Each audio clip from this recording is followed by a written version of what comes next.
ગુનાની દુનિયામાં એક દેશી તમંચો કટ્ટો એ માત્ર દેશી તમંચો કે કટ્ટો નથી હોતો, પરંતુ મોટી વારદાતને, ઘટનાને, ગુનાહિત પ્રવૃત્તિ કરવાની અંજામને આપવાનો પ્રયત્ન હોય છે.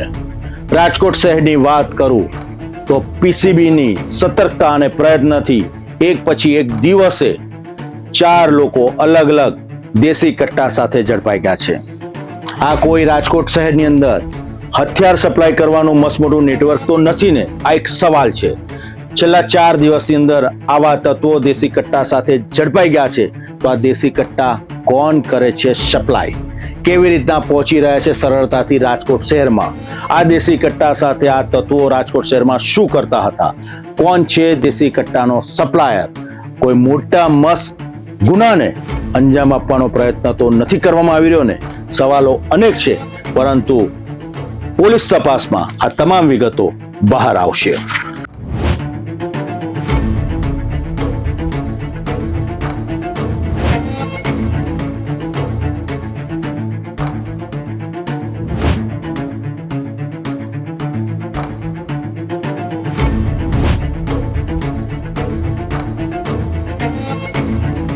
રાજકોટ પોલીસ વિભાગની પીસીબી ટીમે ગેરકાયદે હથિયારો સામે વધુ એક સફળ કાર્યવાહી હાથ ધરી છે. મળેલી ચોક્કસ બાતમીના આધારે પોલીસે અલગ અલગ સ્થળોએ દરોડા પાડી 3 આરોપીઓને ઝડપી પાડ્યા હતા. તપાસ દરમિયાન તેમની પાસેથી દેશી બનાવટના કટ્ટા મળી આવતા પોલીસે હથિયારો કબજે કરી કાયદેસરની કાર્યવાહી શરૂ કરી છે. રાજકોટ શહેરમાં ગુનાખોરી અટકાવવા માટે અને ઇલીગલ વેપનનો જે કાર્ટેલ ચાલે છે એને તોડવા માટે માનનીય સીપી સર બ્રિજેશકુમાર ઝાસર દ્વારા રાજકોટ શહેર પીસીબી ટીમને સૂચના આપવામાં આવેલ હતી. આ સૂચનાને અનુપાલનના ભાગરૂપે પીઆઈ શ્રી મેહુલ ગોંડલિયા સાહેબ દ્વારા અને એમની ટીમ દ્વારા જે વેપન કાર્ટેલ છે એમાં હજુ સુધી કુલ 24 હથિયાર સાથે 32 જીવતા કાર્ટેજ બરામદ કરવામાં આવેલ છે અને 11 આરોપીઓની ધરપકડ કરવામાં આવેલ છે. અને ફરિયાદ દાખલ થયા પછી તપાસ દરમિયાન સંદીપ પરમાર નામના વ્યક્તિ પાસેથી 2 બીજા હથિયાર રિકવર કરવામાં આવેલ હતા અને આરિફ પઠાણ નામના આરોપી પાસેથી 1 હથિયાર અને જયપાલ ડેડાણીયા નામના વ્યક્તિ પાસેથી 2 હથિયાર પ્લસ 2 જીવતા કાર્ટ્રીજ બરામદ કરવામાં આવેલ હતા. અને ગઈકાલે બીજા 3 આરોપી જે છે એ પ્રદીપ નામનો જે વ્યક્તિ હતો એને બીજા 3 વ્યક્તિઓને હથિયાર સપ્લાય કર્યા હતા, જેમાંથી એક ધ્રુવ ગોસ્વામી નામનો આરોપી છે એમની પાસેથી 1 હથિયાર, જયરાજ ખાચર નામનો આરોપી છે એમની પાસેથી 1 હથિયાર અને શ્યામ પરમાર નામનો આરોપી છે એમની પાસેથી 1 હથિયાર. આ રીતે પ્રદીપે 3 જે વ્યક્તિઓને 3 અલગ હથિયાર સપ્લાય કર્યા હતા એ 3 હથિયાર 3 આરોપીઓ સાથે રિકવર કરવામાં આવેલ છે.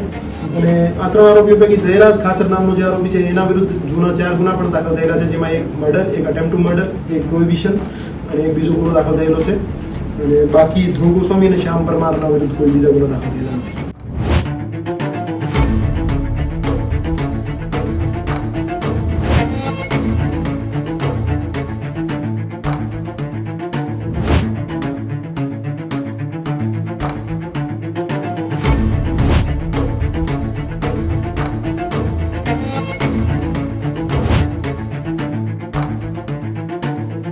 પોલીસે પોતાની તપાસ તેજ કરી છે.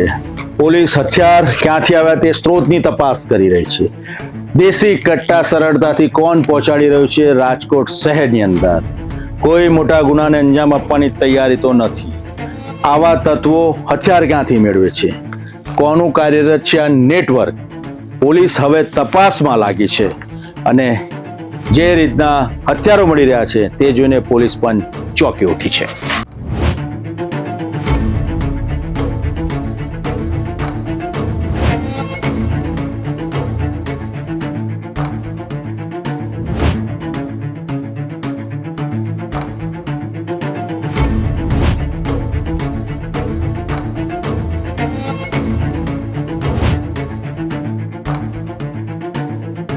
રાજકોટ શહેરમાં છેલ્લા 4 દિવસથી પીસીબી દ્વારા ગેરકાયદી હથિયારો સામે સતત કાર્યવાહી કરવામાં આવી રહી છે. આ સતત ઓપરેશનથી હથિયારોનો ગેરકાયદે વેપાર કરનારા તત્વોમાં ફફડાટ ફેલાયો છે. પોલીસ હવે સમગ્ર નેટવર્ક સુધી પહોંચવા માટે તપાસને વધુ વેગ આપી રહી છે. એ જે મુખ્ય આરોપી શકીલ સપ્લાયર છે એ ત્યાંથી 10 થી 15 હજારમાં વેપન લાવતો હતો અને અહીંયા જરૂરિયાત પ્રમાણે અમુક વ્યક્તિઓને 30,000 થી 35,000, અમુક વ્યક્તિઓને 45,000 થી 55,000 જરૂરિયાત પ્રમાણે અને જે ખરીદ કરનાર વ્યક્તિ છે એની ક્ષમતા પ્રમાણે કિંમત નક્કી થતી હતી. પણ ઓન એન એવરેજ કહી શકાય કે 40,000 થી 50,000માં એક વેપન એન્ડ યુઝરને આપવામાં આવતો હતો. સર, ત્યાં કોઈ બનાવવામાં આવે છે કે કેવી રીતે? મુખ્ય આરોપી જે છે એ મધ્યપ્રદેશના ધાર જિલ્લાનો રહેવાસી છે અને એની પાછળની ટ્રેલ અમે ગોતી રહ્યા છે અને એના માટે ધાર ડિસ્ટ્રિક્ટમાં રેડ પણ કરવામાં આવશે અને ત્યાં જે વેપન બનાવનાર માણસો છે અને વેપન બનાવવા માટે જે પણ ગેંગ કાર્યરત છે એમને પણ તોડી પાડવાની કાર્યવાહી અમે કરવાના છીએ.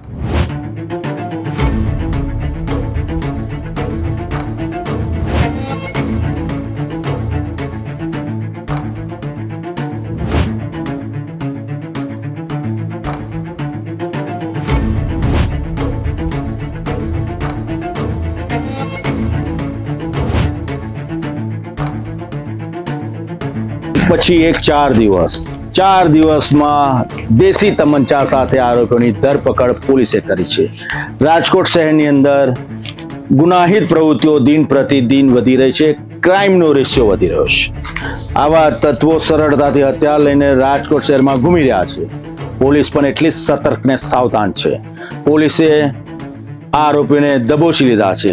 પોતાના આગવા અંદાજમાં પોલીસ પૂછપરછ કરી રહી છે. હવે પોલીસ પ્રયત્ન કરી રહી છે કે હથિયાર સપ્લાય કોણ કરી રહ્યું છે રાજકોટ શહેરમાં અને કેવી રીતના પહોંચી રહ્યા છે આ હથિયારો.